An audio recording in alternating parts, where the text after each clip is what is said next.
सिर्फ श्रद्धा ही नहीं बल्कि प्यार, इश्क और टुकड़ों की लंबी है लिस्ट। पिछले कुछ सालों में महिलाओं के प्रति घिनौने अपराधों के मामलों में उछाल आया है। ये बढ़ते अपराध देश की अंतरात्मा को झकझोर देते हैं। शायद ही कोई दिन ऐसा होगा कि जब अखबारों में दुष्कर्मों की घटनाएं न छपती हो। हाल ही की ऐसी कुछ घटनाओं ने देश का ध्यान अपनी ओर खींचा है। दिल्ली का श्रद्धा हत्याकांड उनमें से एक है। देश भर में श्रद्धा मर्डर केस को लेकर खलबली मची हुई है। लेकिन आपको बता दें कि श्रद्धा अकेली नहीं है। देश में इससे पहले भी ऐसी क्रूरता से देश दहल चुका है। आप संभल कर बैठ जाइए, क्योंकि आज हम आपको ऐसी ही कुछ घटनाओं के बारे में बताएंगे जिन्हें सुनकर आपकी भी रूह कांप जाएगी। किसी ने किए थे 72 टुकड़े तो किसी ने 300 टुकड़े। जी हाँ, नमस्कार, स्वागत है एसएनए में आपका। हरियाणा आज का स्पेशल शो है जिसमें स्पेशल न्यूज एनालाइज की जाती है। खबरों का विश्लेषण करके आपको समझाते हैं ताकि खबरें आपको समझ आए, सरल भाषा में, सीधी भाषा में आप मुद्दे की तह तक जा सके।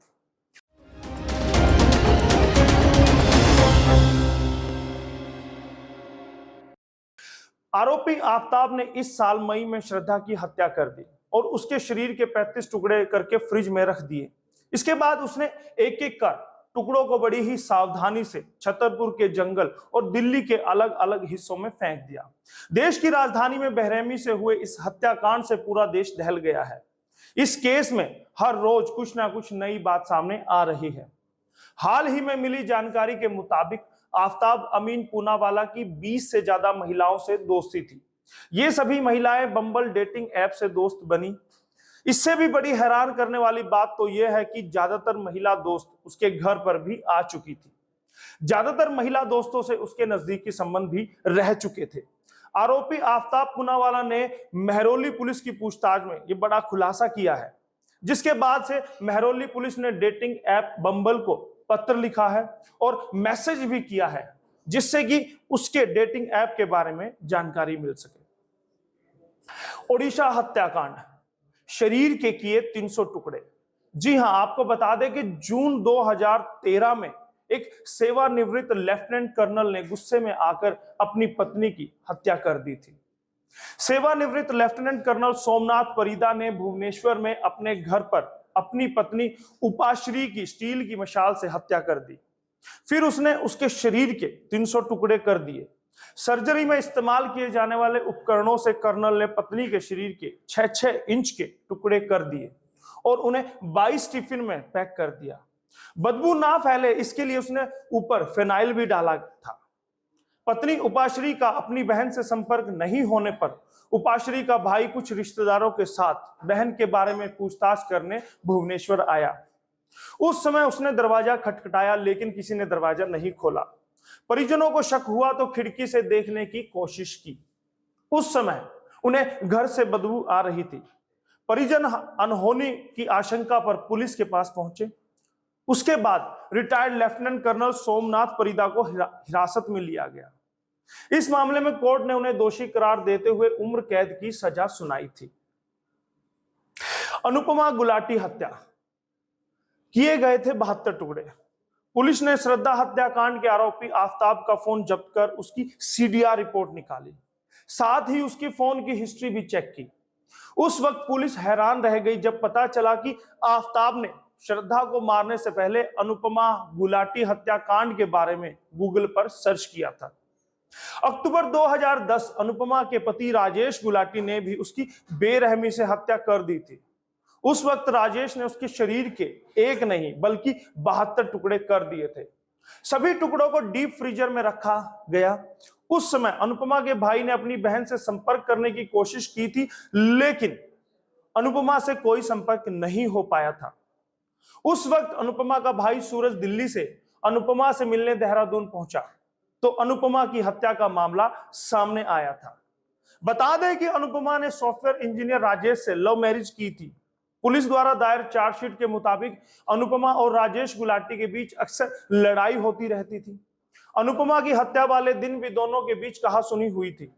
मारपीट के दौरान अनुपमा को राजेश ने धक्का दे दिया और उसके सिर पलंग से जा टकराया।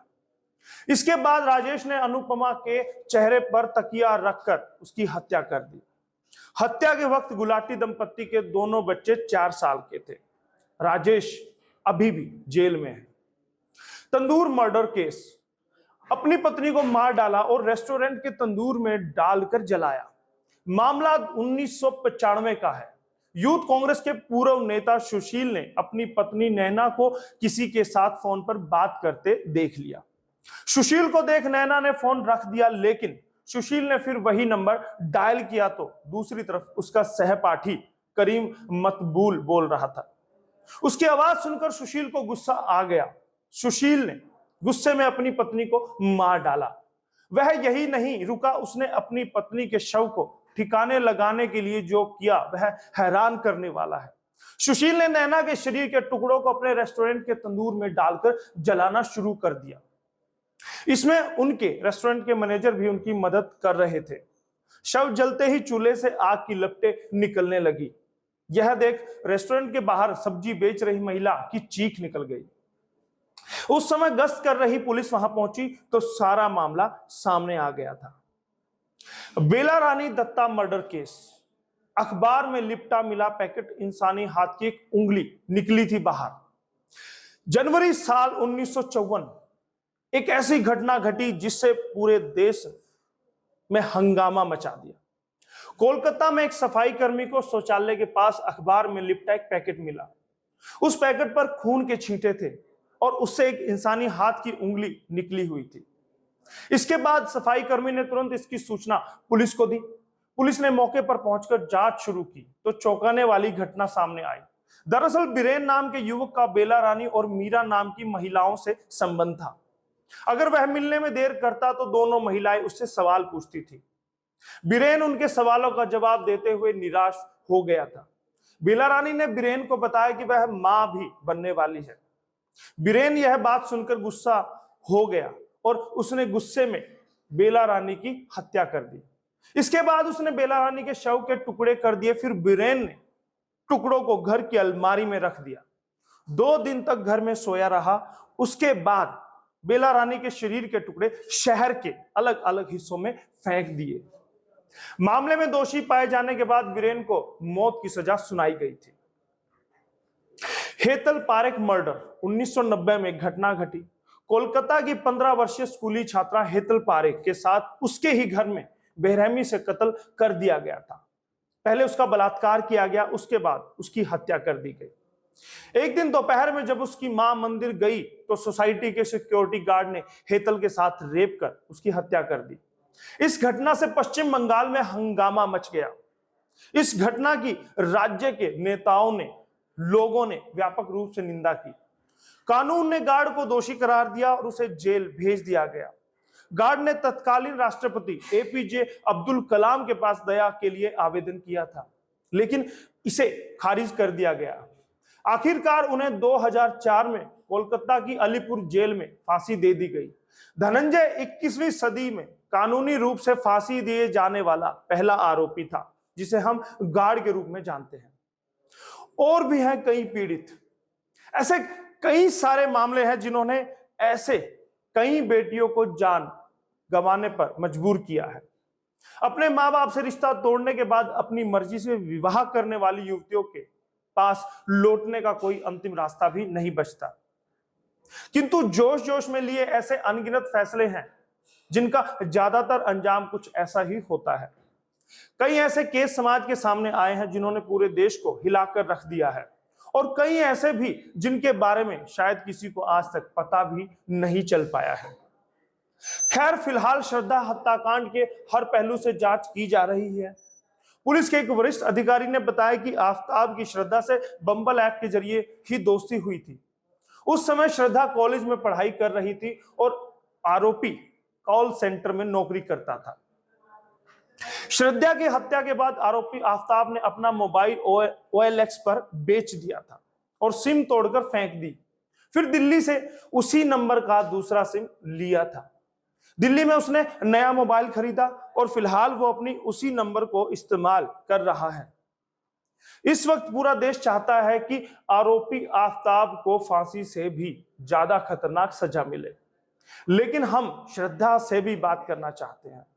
हमें शिकायत है श्रद्धा से भी कि श्रद्धा, जिन माँ बाप ने तुम्हें 25 साल तक संभाल कर रखा, तुम जिनके जिगर का टुकड़ा थे, जिनका हाथ पकड़कर 25 साल तक तुम अपनी जिंदगी का हर लुत्फ उठाती रही, इस आफताब से मिले तो तुम्हें कुछ ही वक्त हुआ था, लेकिन तुमने उनकी 25 साल की मोहब्बत को दरकिनार कर दिया। तुमने अपने घर वालों का हाथ पकड़कर क्यों नहीं कहा कि जब तक आप नहीं मानेंगे मैं ये घर नहीं छोड़ूंगी, जब तक आप नहीं मानेंगे मैं नहीं जाऊंगी। लेकिन तुमने ऐसा नहीं किया श्रद्धा, और फिर इस लड़के ने जो तुम्हारे साथ किया उसको सोचकर पूरा देश का कलेजा फट रहा है। हर उस लड़की से आज हम ये कहना चाहते हैं कि अगर कोई ऐसा कदम उठा रही है तो एक बार अपने माँ बाप की जरूर सोचें, उनकी ओर जरूर देखें। कदम वो मत उठाना कि इंसानियत कांप उठे, इस तरह के कदम उठाने से बार बार बचे। बहुत बहुत धन्यवाद एसएनए का ये एपिसोड देखने के लिए, और क्या आपकी राय है हमें कमेंट करके जरूर बताइए, और अगला एपिसोड हम किस मुद्दे पर ले आप हमें जरूर बताइएगा। बहुत बहुत धन्यवाद आपके लिए। यह हमारी रिपोर्ट लिखी थी सौरभ सारसर ने, और कैमरे पर थे दीपक, और मैं आपका दोस्त, आपका होस्ट एसएनए से यशपाल कंचा।